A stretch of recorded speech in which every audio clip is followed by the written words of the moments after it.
Bizarre Brain Comics. Hello, my comic book friends, and welcome to Bizarre Brain Comics. I'm Gary, your host, and this is where I like to take a look at some older comics, talk a little bit about the characters and creators, and examine the stories and the art. And what I want to look at this time goes back to 1999. There's just something inspiring about that number for some reason. That year, 1999, a crossover book. This is the oversized tabloid size, which they haven't done a whole lot of in years. This was a crossover between Marvel and DC, featuring Superman and the Fantastic Four. This was written and drawn by Dan Jurgens with inks by Art T-Bear. And Greg Wright, I think, did the colors, except for the cover here. Yeah, this is a cool cover. Drawn by Dan Jurgens and painted by Alex Ross. So that's why it looks like Alex Ross, but not quite Alex Ross.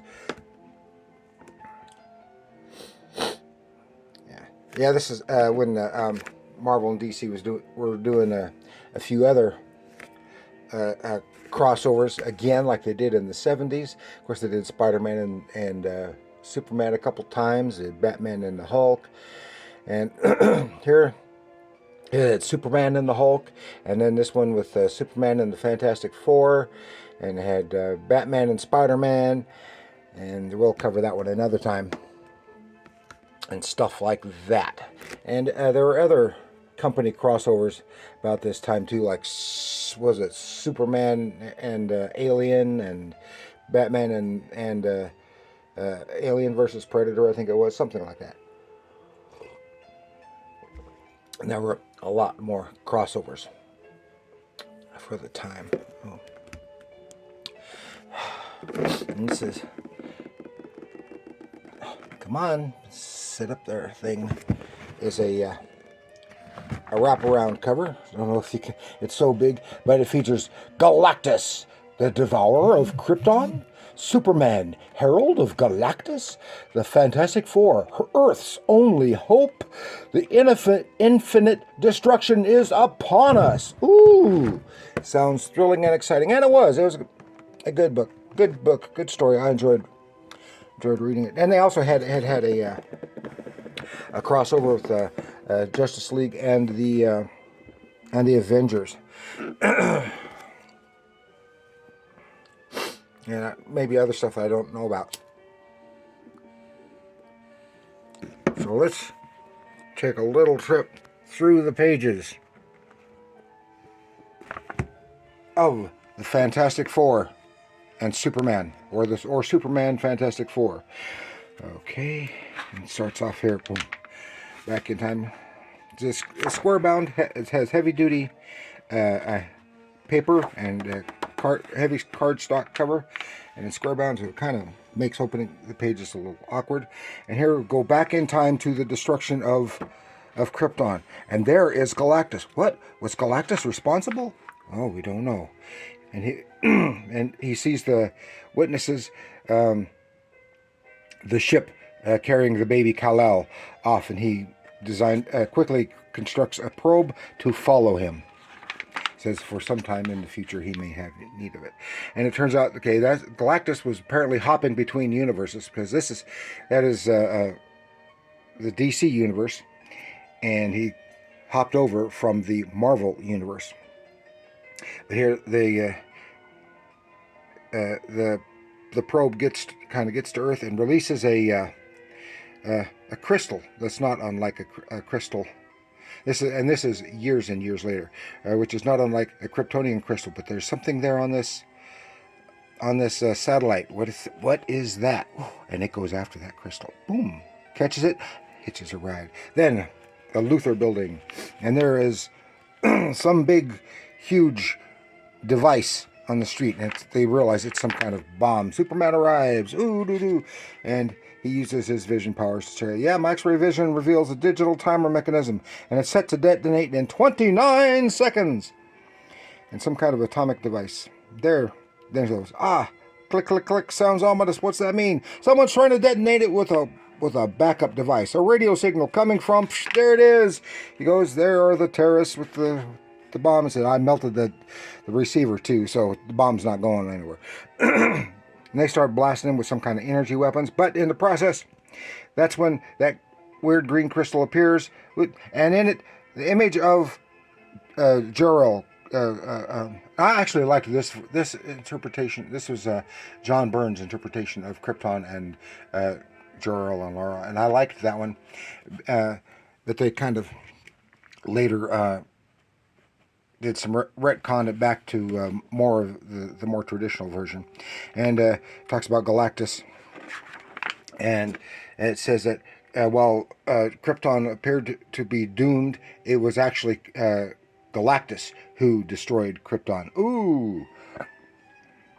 Then so I've got to check out. He realizes Galactus is from the other, the Marvel universe, and so boom. Then we're cut to the home of the Fantastic Four. Said, though it lacks the presence of the Baxter Building and the majesty of Four Freedoms Plaza, here is Pier 4 off New York's West Side Highway, and there is Franklin Richards playing with his action figures, and there's Superman on the big screen TV behind him, and he's playing with action figures: Thor, Superman, Batman, Robin, Iron Man, Daredevil. Ah, good mixture. And he races off. And he goes to tell Uncle Ben Grimm, hey, you missed Superman. I missed him. Oh, come on, because Reed's got him doing some kind of test with this big old huge heavy duty machine, while he's also doing tests on Johnny and stuff, as he's always doing. And he's got his Superman action figure, and yeah, and this is this is the same Superman action figure that he seems to have. Whoops, and that's going to play a part in the story. And my pipe fell to the ground. Of course it did, because gravity works.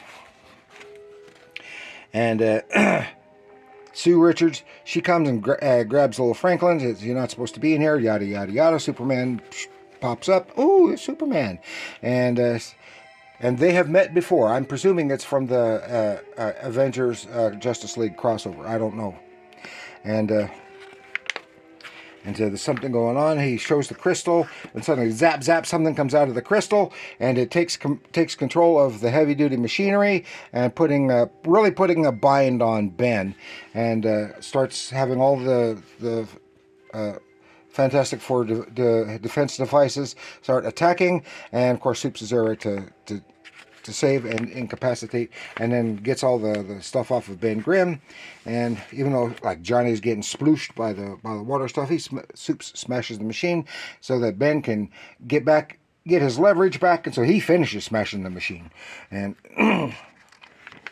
then another device shows up on Earth, and so that looks like Galactus's technology, and it zaps Soups, zap, zap, zap, zap. Oh my gosh, what's going on? And then whatever was that had caused all their own machinery to attack them is materializing itself. And it is the cyborg Superman from the DC Universe. And this is very appropriate because the cyborg Superman is Hank Henshaw, who was the DC Universe equivalent of Reed Richards. Yes, they even had the similar origin, except he and his group all died from the cosmic ray exposure. But but they managed to fight. Superman is being zapped by the power cosmic from Galactus, and he is. What's happening? And he is. He has become Galactus' new herald. So he has a combination of the power cosmic and his own innate Kryptonian powers. Ooh, makes him formidable. But his mind is being controlled by Galactus. But they've captured Hank Henshaw, and Soups and Galactus have left. Because the cyborg, he's the one who came willingly. He wants to team up with Galactus and become his herald, to gain the power cosmic and become what he believes to be perfection.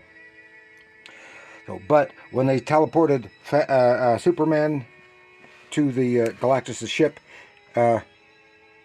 Reed Richards was attached to him, and he got transported as well. And so he imprisons him on the ship. And then the controlled Superman, he is to go off and find food, sustenance for Galactus. It's all well drawn. Everything is so well drawn, and everything is the visual storytelling is just great. I think the whole storytelling exercise, writing and art is well done. They have something in common with Cyborg. Cyborg wants to get to Galactus. They want to get to Galactus. And Cyborg reworks one of the Fantastic Four's ships for hyperspace, etc., etc. And so, but Ben Grimm has to be the pilot. Then this is when they're telling the origin of both Hank Henshaw and the Fantastic Four, how their origins paralleled, but of course they died, and then how he became the Cyborg Superman. And of course Franklin can't go, but he wants his mom to take his Superman action figure with him, so that he can go in proxy, as proxy and for inspiration and stuff. Says okay, so someone home's going to watch Franklin, and they take off, and they follow. Meanwhile, Superman has found a lifeless planet, draws Galactus there, and he promptly sucks all the energy out of the planet. While that's going on, the FF get there, and they have conflict with between Galactus, Superman, and the FF. But Sue is the one who is in charge, and she says, "Back off." They're taking off. Says, "We've got. We can't continue battling them here. Let them go." So they go, and the Supes gets chastised from Galactus for choosing a lifeless world. Go find another one. He goes, so goes out, but he has some problems with this in his own mind, because still little remnants of his Superman identity is in there in his mind. And they have arguments and discussions and stuff. They come out, and at another planet that Galactus is about to consume, and Superman says, "What happens to all those people down there? Even one such as you must have a soul. Do you truly believe yourself above this? Galactus does what Galactus must. Survival is the only priority." And so he sees it, and it's like it's flashing back on him to his destruction of Krypton, and he turns, even though he turns on Galactus, and they bam, bam, bam, bam, bam. But he reasserts his mind control, and he fights some with the FF, but he is kind of taken low by Galactus. He sees the Superman action figure. See, I told you he'd play a part, and it's that inspiration that helps him regain his control of himself, and he becomes Superman again while they're all fighting. Now he's Henshaw, the Cyborg, has teamed up with Galactus, hoping he will make him himself the Herald. Meanwhile, Superman is still transforming back into himself, and then Superman and the Fantastic Four are together and swooping in against Galactus and Cyborg. Wham, wham, wham. Fight, fight, fight. Pages of fight. Some good action. He's just as he's about to connect the parts of his machinery that will start sucking the energy life force from the planet. Sue puts a force field in there so it can't make contact. Meanwhile, on Galactus' ship, Superman and Reed Richards are doing some rewiring of some of the equipment. Then they have her release the force field, makes the connection, and bam! It starts sucking energy from Galactus to the planet. No! So, he agrees to take off. He's going to have to. And Cyborg Superman wants him to, no, take me with you. Make me perfection. And he goes, so Galactus zaps him and turns him into amazing, a flawless alloy condensed into the form of a simple perfection, probably without thought or consciousness. Oh, my heart's a breaking. So all that's left to do now is go home. Then back at home, they get back home. There's Franklin going to meet his family. Soups is there, hands him back his action figure, thanks him, says,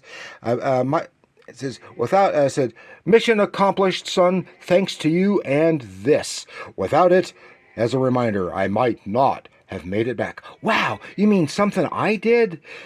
Your help was invaluable, Franklin. Now, if your mother will permit me to give you a gift. And he gives him his Superman cape. Then he takes off for home himself. Yay! Galactus, Cyborg, Superman, all defeated. The Earth saved. Oh, and in the process, I forgot to mention that he also found out that all that stuff about Galactus destroying Krypton was not correct. Galactus was on his way. He knew Krypton was about to be destroyed. He was on his way to feed on the energy, but it was destroyed before he got there. So Galactus had actually nothing to do with the destruction of Krypton. Ooh, that's all I had to share with you this time. A fun romp with Superman, the Fantastic Four in the DC Marvel Comics crossover. Thank you for joining me. Please like, share, subscribe, leave your comments down below. And remember, comics are art.